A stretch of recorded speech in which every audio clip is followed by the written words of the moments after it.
లేకపోతే పెన్షన్ తెచ్చిన దగ్గర ఆగిపోకూడదు. ఓకే, 40 ఏళ్ళు 50 ఏళ్ళు దాటిపోయింది, నువ్వు ఆగిపోయినా పర్వాలేదు, నీ తర్వాత తరం అక్కడ ఆగిపోకూడదు, వెళ్ళాలి, ఆకాశమే హద్దుగా వెళ్ళిపోవాలి. అది ఆ ఒక ఫైర్. ఎలాగైనా పిల్లడిని చదివించాలి. అప్పులు చేయండి, ఎందుకు చేయాలి? పిల్లడికి చదువుకి చేయండి, వాడు మంచి పరీక్ష రాయించడానికి చేయండి, మంచి ట్యూషన్ చెప్పించడానికి చేయండి. అంతేగాని తినడానికి తాగడానికి ఇంకో దానికి ఏం అవసరం ఉంది? ఇదంతా కూడా ఎలాగైనా ఉండొచ్చుగా, ఏమైనా చేసుకోవచ్చు కదా. ఎవరు అడిగారు? మనం ఏం షర్ట్ వేసుకుంటే ఎవరు అడిగారు? ప్రతిరోజు పోయి తాగి రావాలని ఇక్కడ రాజ్యాంగం రాశారా?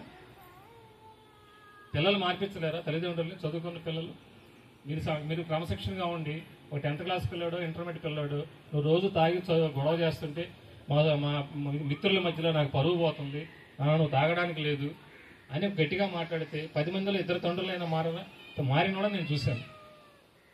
కాబట్టి మన ఆలోచన మార్చుకొని ఎవరైతే మనకి సేవ చేయడానికి ముందుకు వస్తున్నారో ముందు వాళ్ళని గౌరవించి, వాళ్ళ మాటకి విలువిచ్చి, వాళ్ళ మీద భరోసా పెట్టి ఆ పథకాన్ని అందిపుచ్చుకొని ఇలాంటి ఇప్పుడు ఈ కార్యక్రమాన్ని చేయాలంటే మినిమంగా ఖర్చు వచ్చి ఉంటుంది వాళ్ళకి. ముందు ఇక్కడికి రావాలి, ఈ టెంట్లు వేయాలి, కుర్చీలు వేయాలి, వాళ్ళ మనుషులందరూ పనిచేయాలి, మైక్ పెట్టాలి, ఫ్యాన్ పెట్టాలి, మంచినీళ్ళు పెట్టాలి, సమోసాలు పెట్టాలి. ఎవరు ఇచ్చారు డబ్బులు? మీరు ఎవరైనా 10 రూపాయలు 1 రూపాయి ఎవరైనా ఇచ్చారా? ఎందుకు పెట్టారు? లేకపోతే ఆయనకి ఏమైనా ఎన్ని కేసులు అక్కడి నుంచి వచ్చేస్తాయా? సో మీరు అనుకుంటారు ఎవరైనా వచ్చి మనకి పని చేస్తానంటే ముఖ్యంగా వచ్చిన ఆలోచన ఏంటంటే వీళ్ళకి ఏమీ ఆదాయం లేకపోతే ఎందుకు వచ్చేస్తారు అనుకుంటారు. నిజంగానే ఏమీ ఆదాయం లేదు, నష్టం తప్ప. నేను నెల్లూరు నుంచి బయలుదేరి వచ్చానంటే కూడా నాకు పెట్రోల్కి 500 లీటర్లు 500 రూపాయలు నేనే పెట్టుకోవాలి. కాకపోతే మనం మాట్లాడడం చెప్పడం బిగిన్ చేసి